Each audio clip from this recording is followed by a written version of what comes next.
오늘 우리에게 주시는 하나님의 말씀, 디모데후서 3장 16절에서 17절 말씀입니다. 모든 성경은 하나님의 감동으로 된 것으로 교훈과 책망과 바르게 함과 의로 교육하기에 유익하니 이는 하나님의 사람으로 온전하게 하며 모든 선한 일을 행할 능력을 갖추게 하려 함이라. 아멘. 저는 오늘 이 주시는 말씀을 토대로 성경으로 발견하라는 제목으로 말씀을 전합니다. 여러분, 발견이라는 것, 발명과 발견은 좀 다른데, 발명은 없던 것을 새롭게 만드는 것을 발명이라고 하겠죠. 발명왕 하면 누가 떠오릅니까? 에디슨 그 발명왕은 세상에 없었던, 존재하지 않았던 것을 새롭게 만들었으니까 발명이 맞고, 다만 그동안에 있었는데 그것을 미처 알거나 파악하지 못한 상태에 있던 어떤 것들을 새롭게 알아가는 것, 그것을 발견이라고 할 것입니다. 저는 오늘 저와 여러분에게 이 성경을 통해서 우리가 발견해야 될 것 세 가지를 말씀드리려고 합니다. 왜냐? 여러분, 가을은 무슨 계절입니까?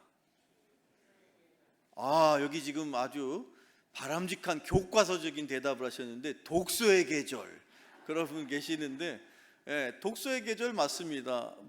물론 가을은 천고마비의 계절이고, 또 어떤 분들은 가을은 사랑의 계절 또는 결혼식의 계절 이렇게도 표현하시는데, 어쨌든 예전부터 이 가을은 책 읽기 좋은 날씨 아닙니까?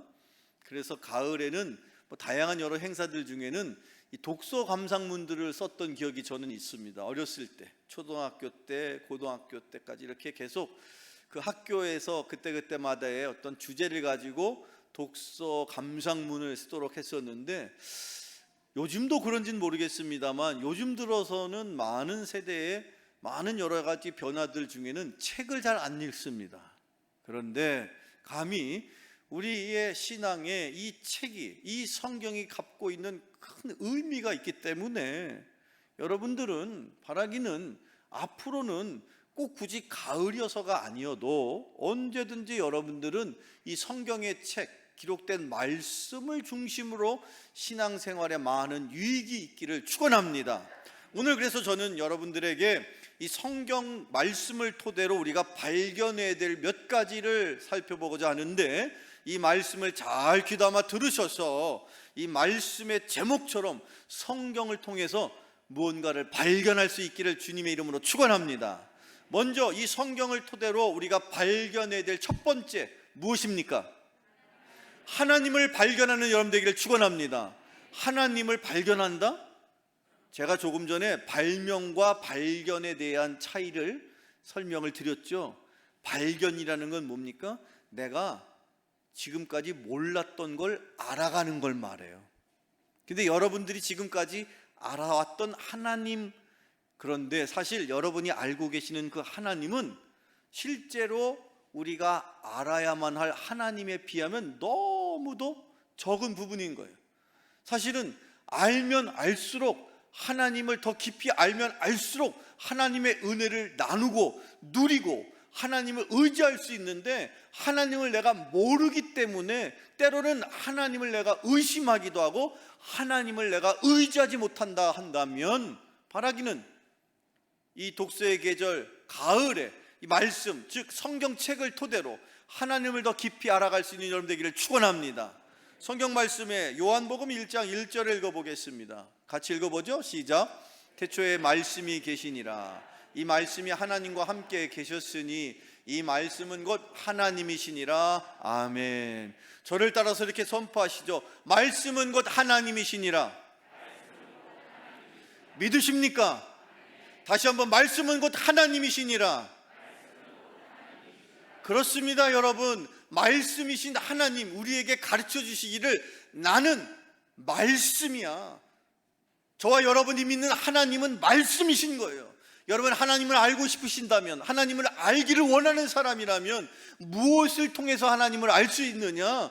그것은 하나님이 우리에게 당신을 알려주시고자 우리에게 주신 책이 유일하게 있으니 그게 바로 뭐냐? 성경책인데 이 하나님의 말씀을 토대로 하나님을 더 깊이 알아가는 여러분 되기를 축원합니다. 왜 하나님이 우리에게 이 성경책을 주셨느냐? 이유는 하나님께서 그러시는 거예요.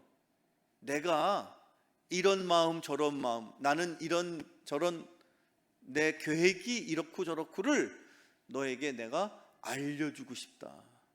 그런데 하나님은 영이신지라 그 지존하시고 전능하신 하나님이 우리 인간을 눈높이를 맞추시기에는 너무 어렵거든요.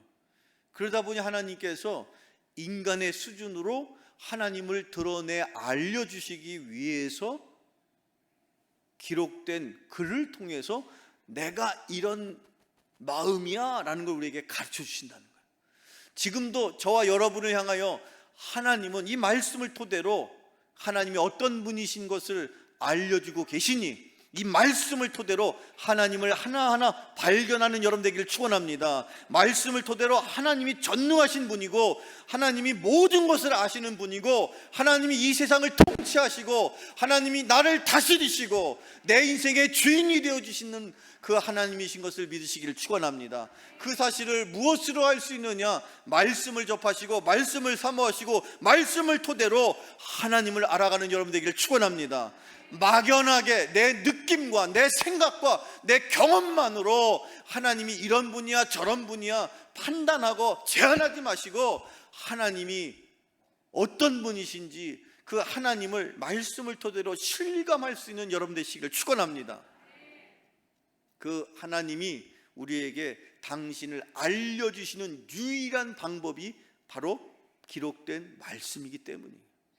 계속해서 성경을 읽어보면 요한복음 4장 23절로 24절을 읽어보죠. 시작.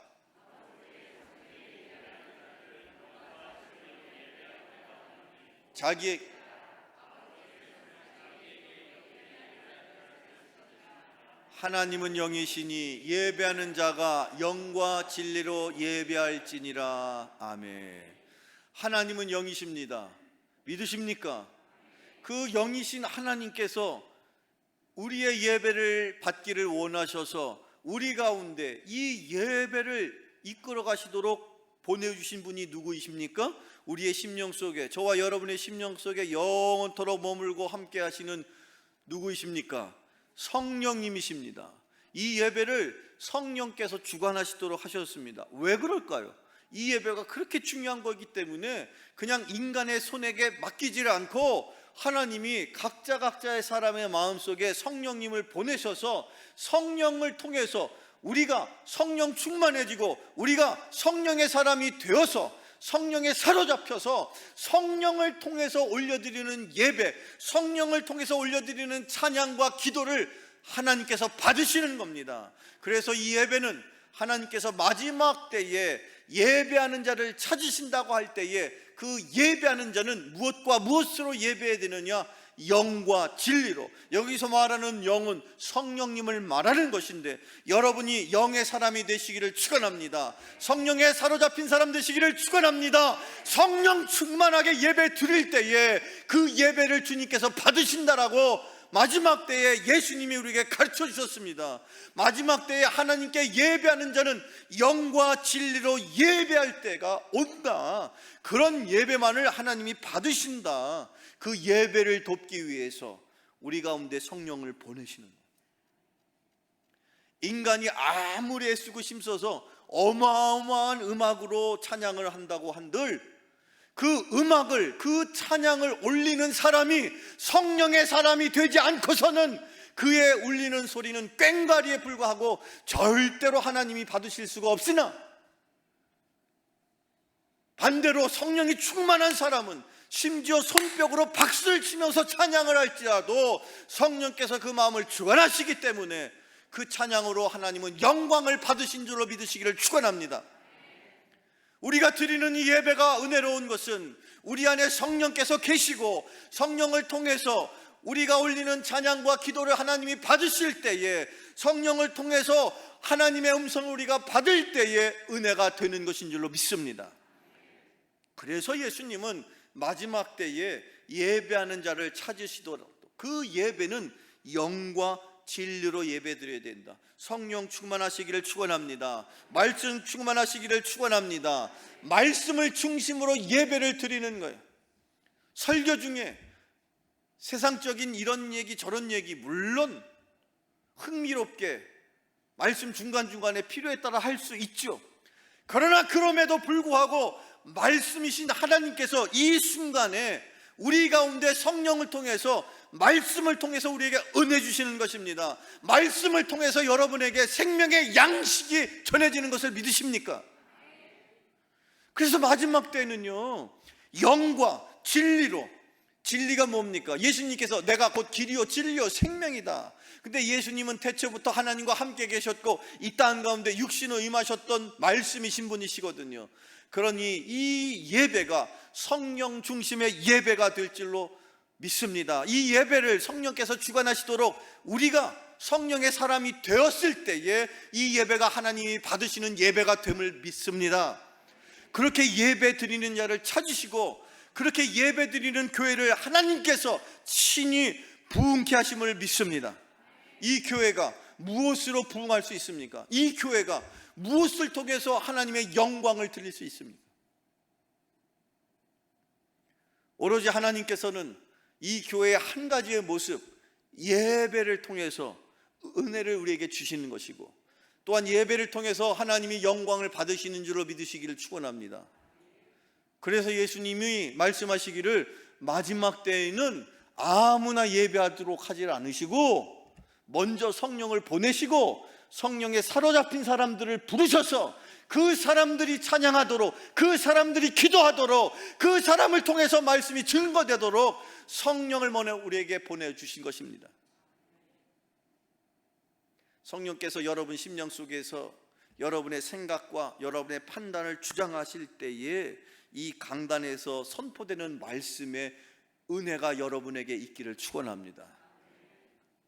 그렇게 하나님은 우리 말씀을 통해서 하나님을 알아갈 수 있도록 우리에게 말씀으로 은혜를 주시는 분이신 것입니다. 그 말씀을 더욱 사모하는 여러분 되기를 축원합니다. 두 번째로 우리는 성경 말씀을 통해서 무엇을 발견할 수 있을까요? 두 번째로 자신을 발견하게 됩니다. 세상을 살다가 내가 이런 인간이었나 저런 인간이었나 그런 생각으로 자기를 바라보는 건 다 왜곡된 거예요. 잘못된 거예요. 왜 그럴까요? 그것은 세상의 기준이 잘못되었기 때문에 그래요. 세상의 기준으로 여러분을 보면 여러분은 가진 것이 부족하고 배운 것이 연약하고 그렇게 썩 대단한 그런 존재가 아니다라는 거예요. 세상의 기준으로 보면 그렇죠. 그런데 여러분의 생각을 한번 여쭙겠습니다. 세상에서 변하지 않는 게 있어요, 없어요? 여러분이 대답 안 하는 건 전혀 변하지가 않는데 어쨌든 세상에는 변하지 않는 건 없습니다. 이 세상에 변하지 않는 게 어디가 있어요? 제가 제 개인적인 얘기를 해서 죄송하지만 제가 3남매 중에 첫째입니다. 저희 아버님, 어머님, 아버님은 일찍 소천하셔서 지금 하늘나라에 계시지만 아버님, 어머님이 두 분 다 교직에 계셨어요. 아버님은 은퇴할 때까지 고등학교 교장 선생님을 역임하시고 어머님은 그때 당시에 미술을 전공하셔가지고 미술 선생님이셔서 서양화 전공이신데 두 분이 교직에서 만나셔서 결혼을 하시고 가정을 이루셨는데 근데 한참 뒤늦게 나중에 알게 됐는데 그때 당시만 해도 그때 저희 아버님 결혼해서 가정을 꾸리실 때 신혼 초회가 70년대 초반이란 말이죠. 제가 갑자기 제 생일이 궁금해지시는 것 같은데 그런데 그때 당시에는 지금과 같지 않아서 둘만 나 잘 기르자 였거든요. 그러다 보니까 학교에 교직에 계신 분들은 공무원이잖아요. 그러니까 국가 시책에 따라야 되는 거죠. 그러니까 둘까지는 공무원들에게 학자금을 지원을 해줘요. 근데 셋부터는 안 해주는 거예요. 그런데다가 더 신기한 건 그런데도 저희 부모님은 3남매를 주셨다고요? 더 신기했던 건 나중에 크고 나서 한 거예요.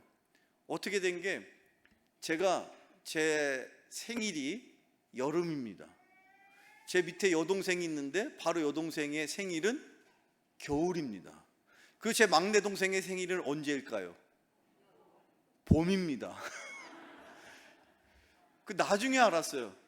왜 그런가 했더니 첫째는 여름방학 때 낳고, 둘째는 겨울방학 때 낳고, 막내는 봄방학 때 낳고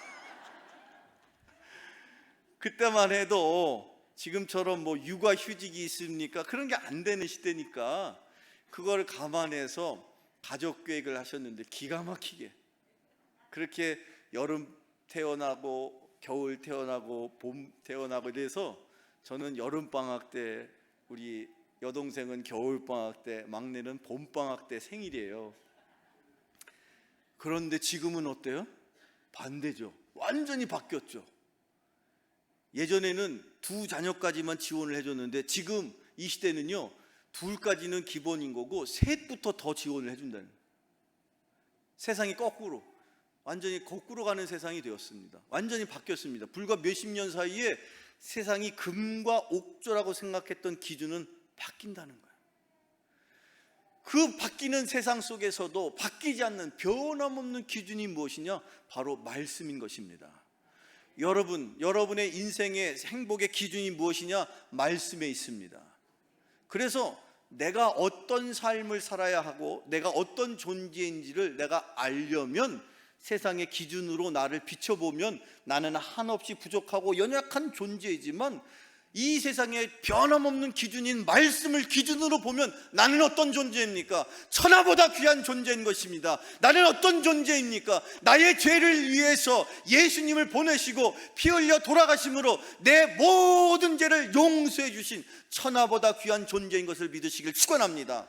그것을 내가 어떻게 알 수 있습니까? 누가 가르쳐 줄 수 있습니까? 말씀을 통해서 내가 깨닫게 되는 것이요, 말씀을 통해서 내가 발견하게 되는 것입니다. 말씀을 통해서 자신을 발견하는 여러분 되기를 축원합니다.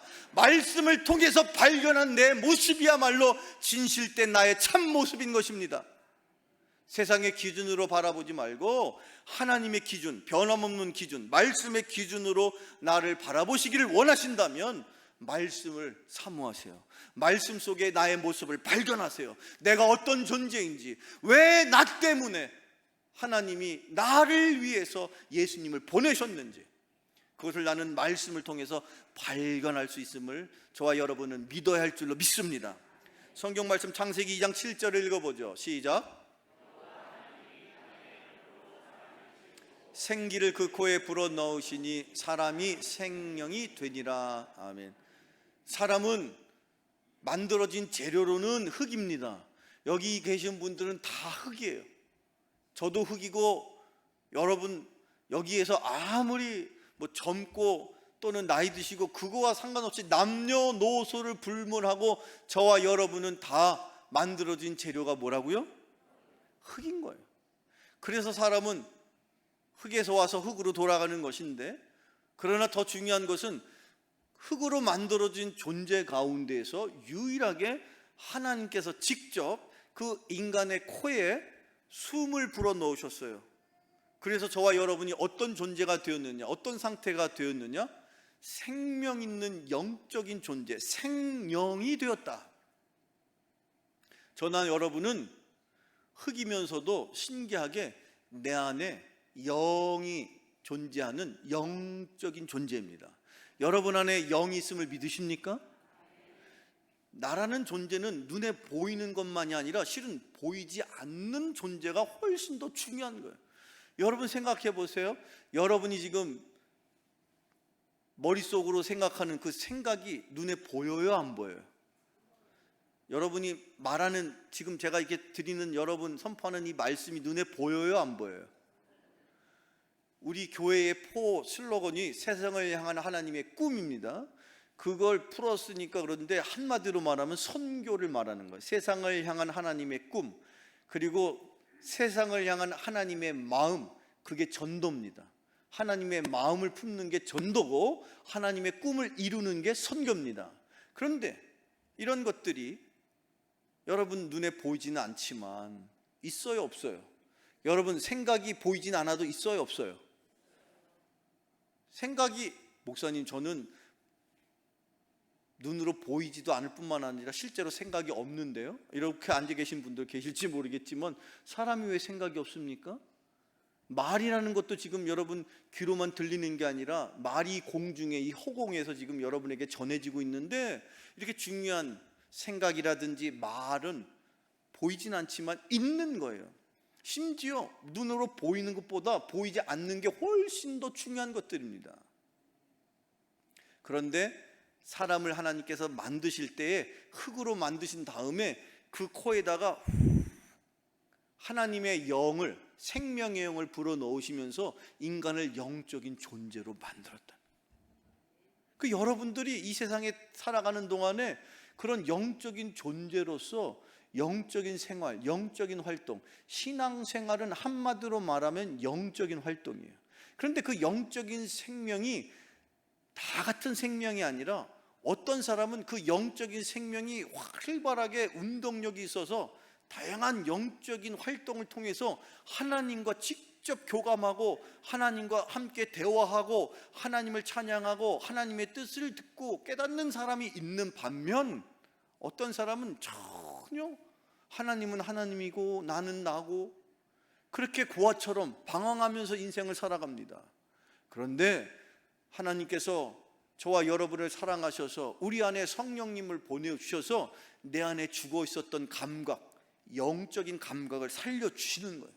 그래서 그때부터 나는 영적인 생활, 신앙생활을 할 수 있게 되었고 그때부터 우리들이 언제든 기도하면 하나님이 우리의 기도를 들으시고 응답해 주시고 나와 함께 하신다라는 그때그때마다의 하나님의 뜻을 우리에게 알려주시고 심지어 우리에게 먼저 기록되어 있는 말씀을 통해서 하나님께서 우리 안에 성령을 통하여 깨닫는 은혜를 주시는데 어떤 은혜를 주시냐?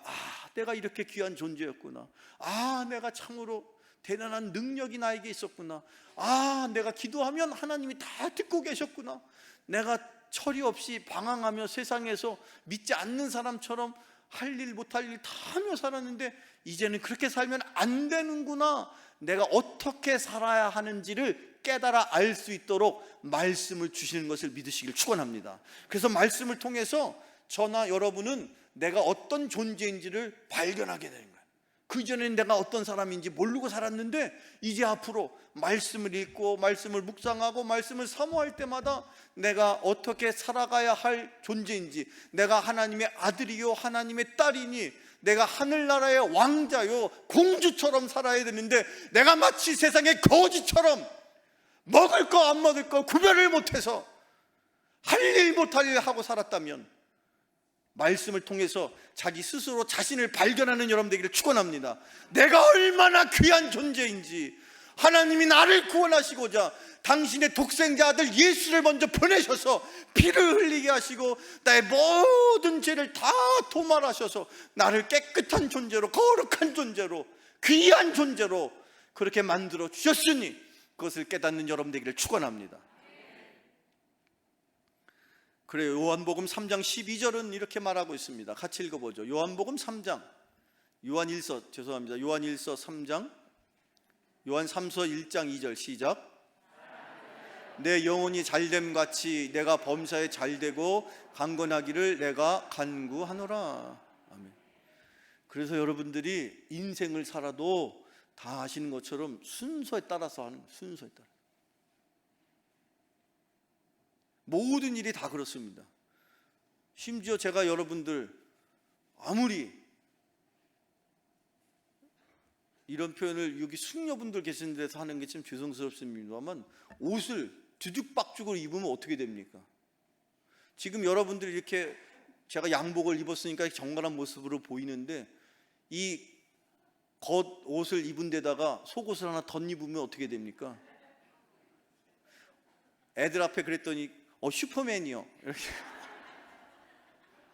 그러고 보니까 슈퍼맨은 속옷하고 겉옷을 바꿔 입었구나.